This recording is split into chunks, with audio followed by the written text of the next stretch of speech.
Hello everybody, welcome back to another video by Jay Bowman. Today I'm looking again at one of my favourite synths, which is the Mask1 by Kodamo. It's going to be a bit of a different video. Today I'm looking at the Mask1 as a drum machine, and I'm going to try and make this not as long as all my previous videos, which go on far too long, so I'm going to try and keep this brief.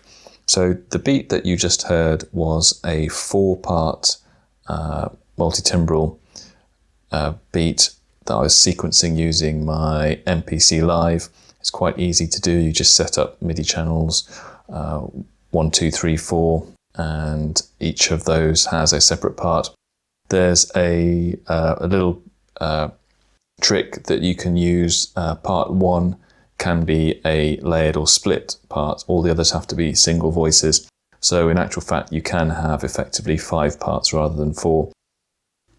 I was just using 4 this time round, so I'll just go through the parts very quickly. I don't think I'm going to go into too much detail about how I've made these sounds. I've made other videos on making kick sound, etc. So this is the kick sound. When you hear it just in the patch on its own, it's got heavy distortion on it. I'll turn that off.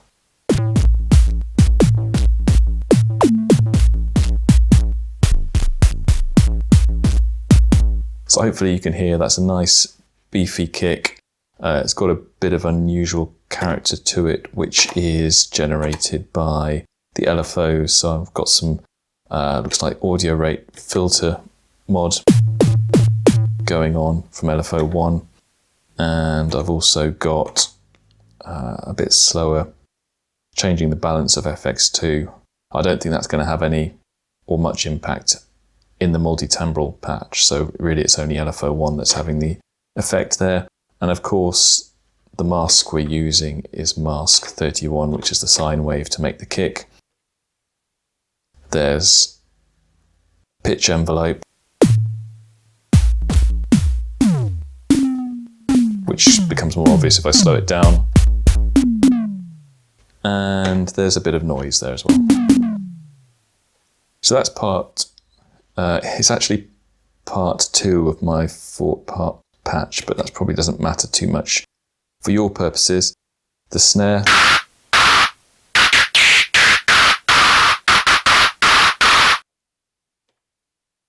So again, we're using the sine wave with some noise. The LFO, is it doing anything?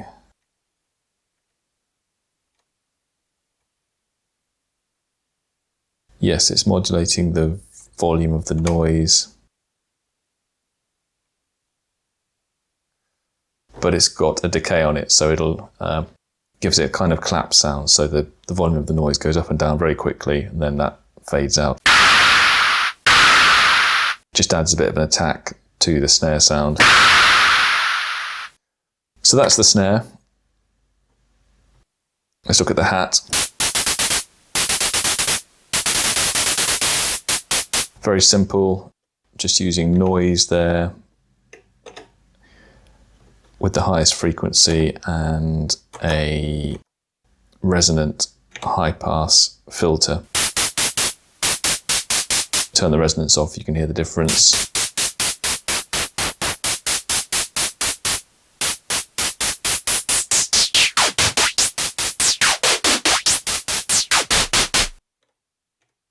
So that's the hat.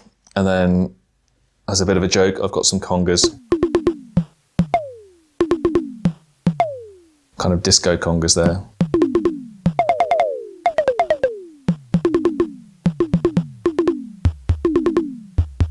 Maybe if I played them lower down, they'd be more like toms, but they're not really tuned for that, so.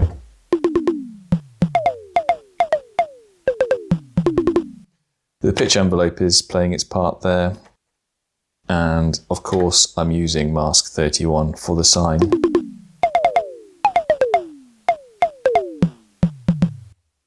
So let's hear the 4-part sequence all together again.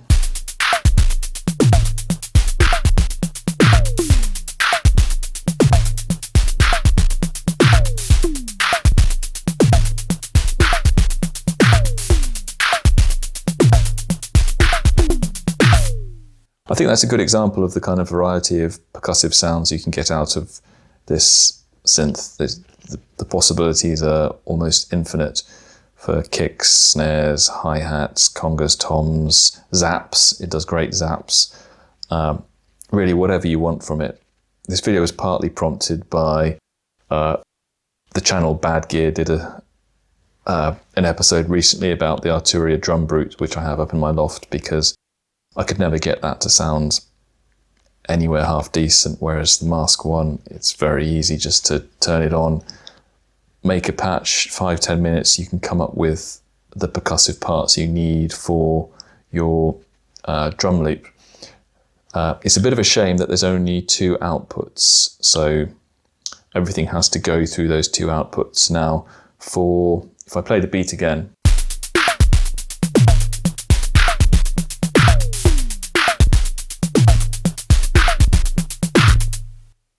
you can hear that the hats and the congas, they are panned slightly.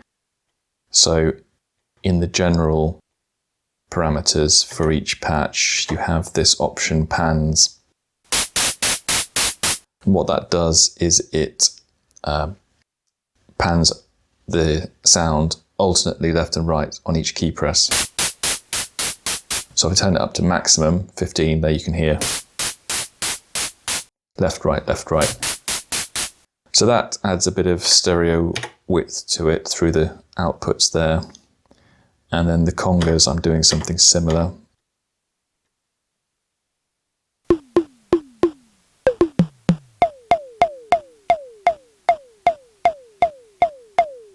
Hopefully you can hear that left and right as well. The kick and the snare I've not messed with. So unfortunately, you don't have a individual pan setting for each voice, which I think would be something that would be great if they could add in a firmware update.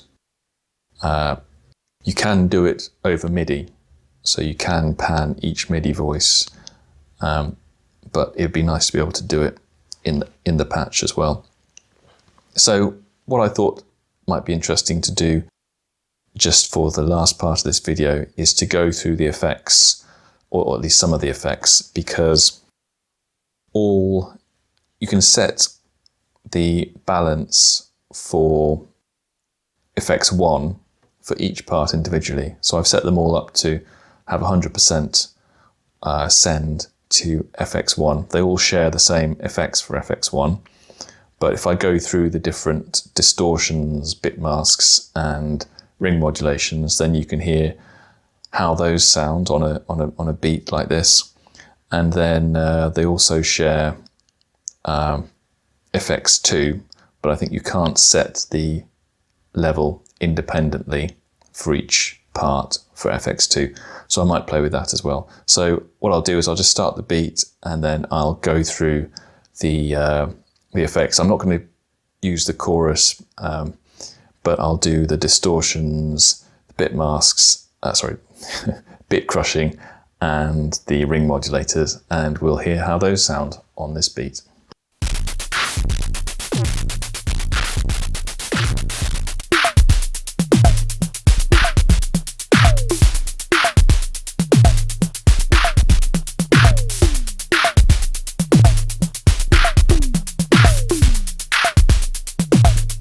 I'm going to try not to talk over the beat, but look, so we're on distortion 1,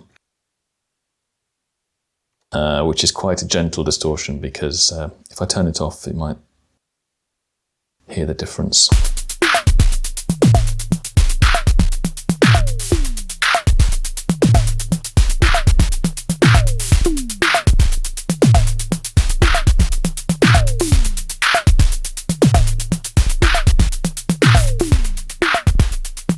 Distortion 2.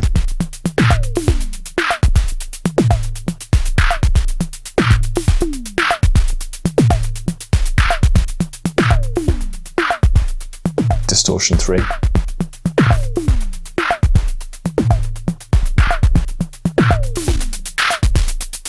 Distortion 4.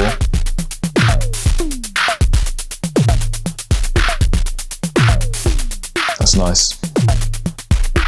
Distortion 5.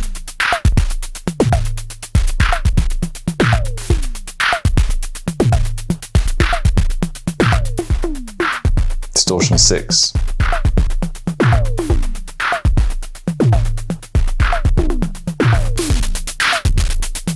Distortion 7, I like that.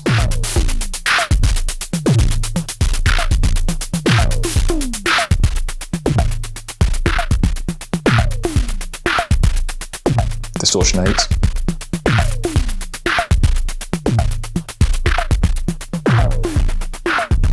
Distortion 9.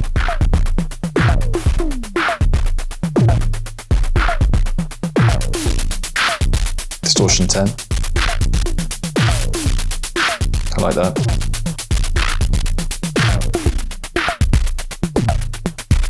Distortion 11, I like this one.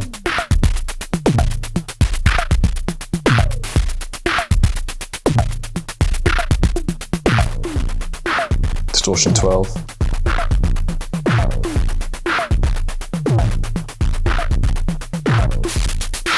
Distortion 13, I like this one.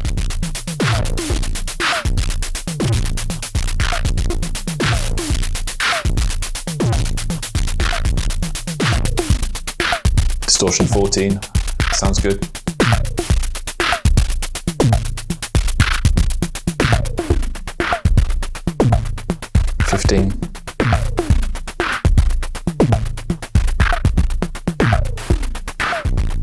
Distortion 16.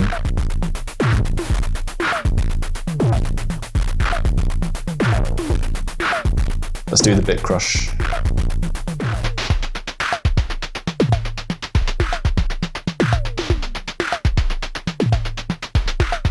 Number 1.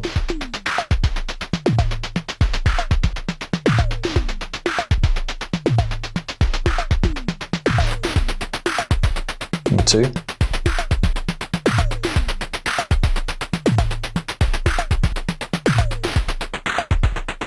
Number 3.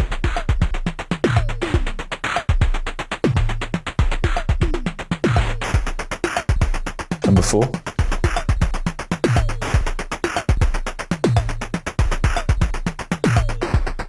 Number 5.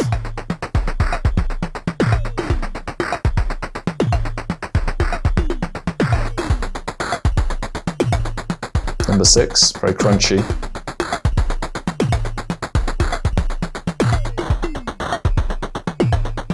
Number 7.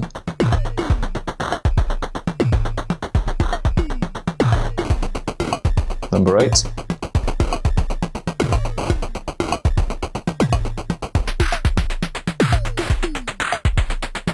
Number 9. That's cool. Number 10.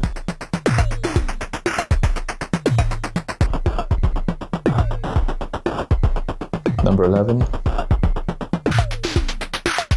Number 12, that's cool.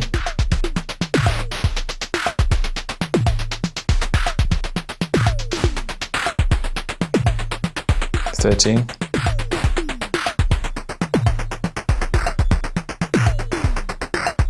$14. $15.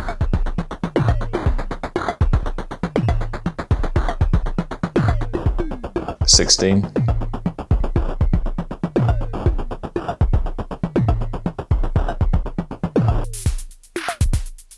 Okay, so we're onto the ring modulator now.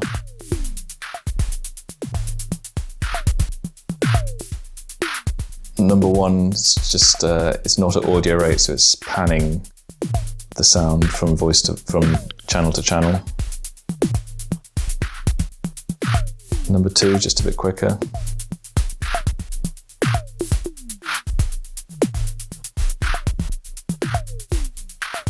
Number 3. It'd be really cool to be able to sync these to MIDI clock. That's something I've asked for as an update.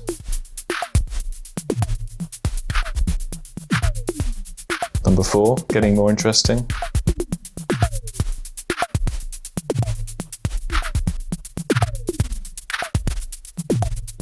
Number 5.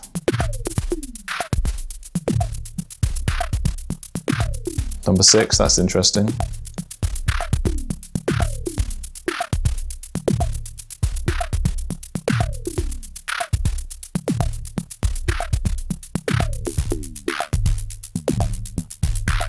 Number 7.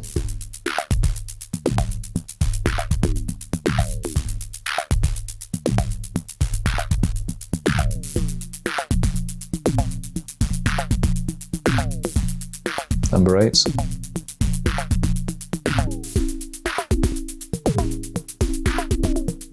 Number 9, that's cool.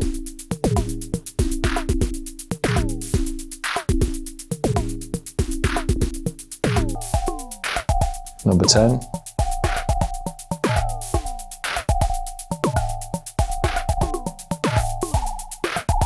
Number 11.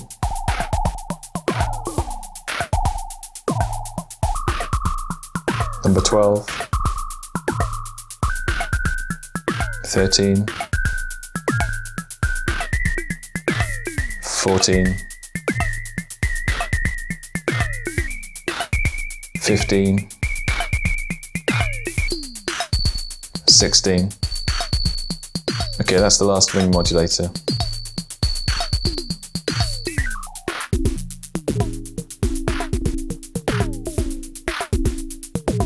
So there's some really cool effects in there.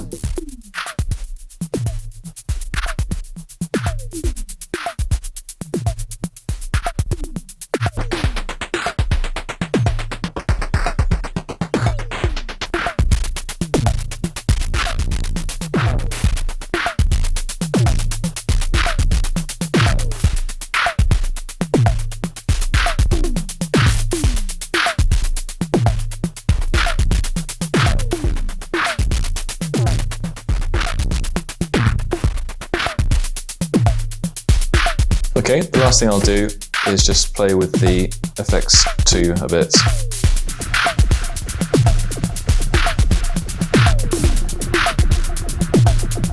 This is the delays. I'd also really like to be able to sync those to MIDI.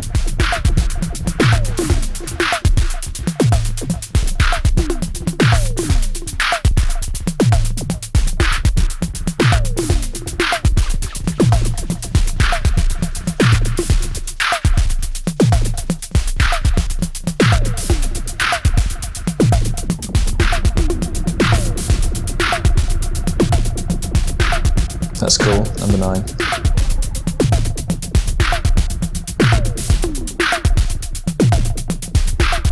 The 11 is cool.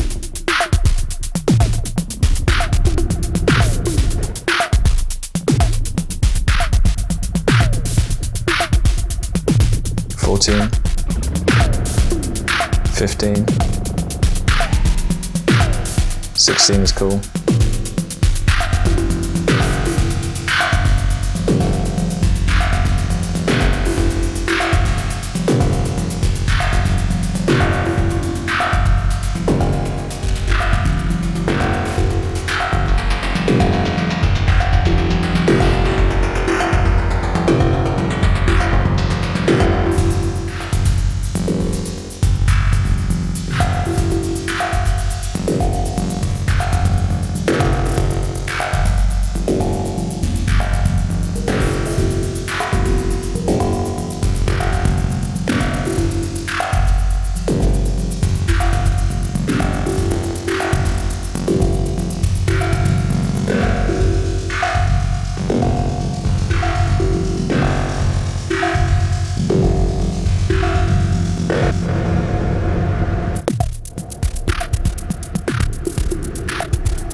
Checking the reverbs.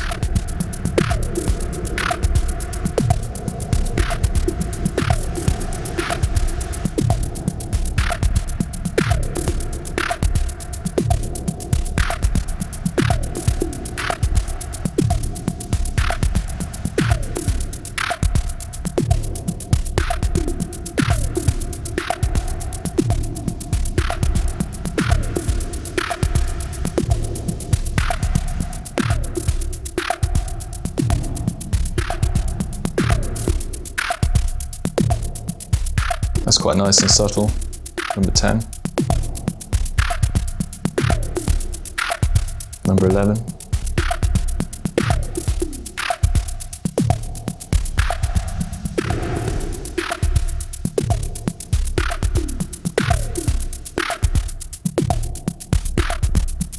Yeah, 13. Nice.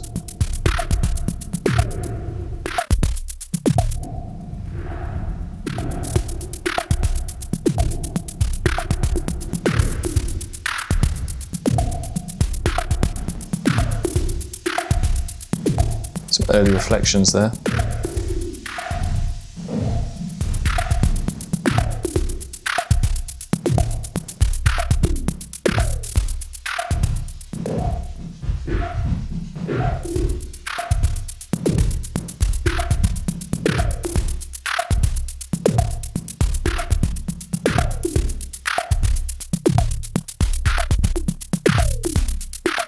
So now we've got the ring modulator going into distortion.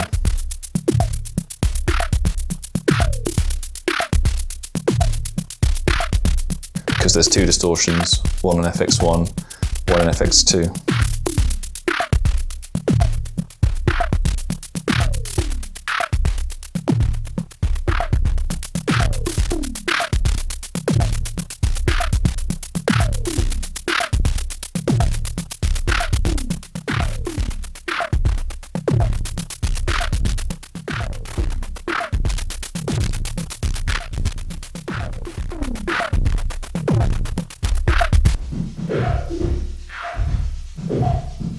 Nice. Okay, I'm going to end the video there. Hopefully that's been useful and interesting for people. Hopefully from that you'll be able to gather that the effects from the Mask1, although relatively limited, do sound very nice, and just by flicking through the effects you can generally find something that will make your patch sound better or more interesting. And as you can hear from the effect that I've had on this beat, you can actually take things to some quite interesting places, even though you haven't really got any parameters to modulate or change in the effects section. As always, if you've enjoyed this video, please do give me a like and a subscribe. I will catch you on the next video. Goodbye.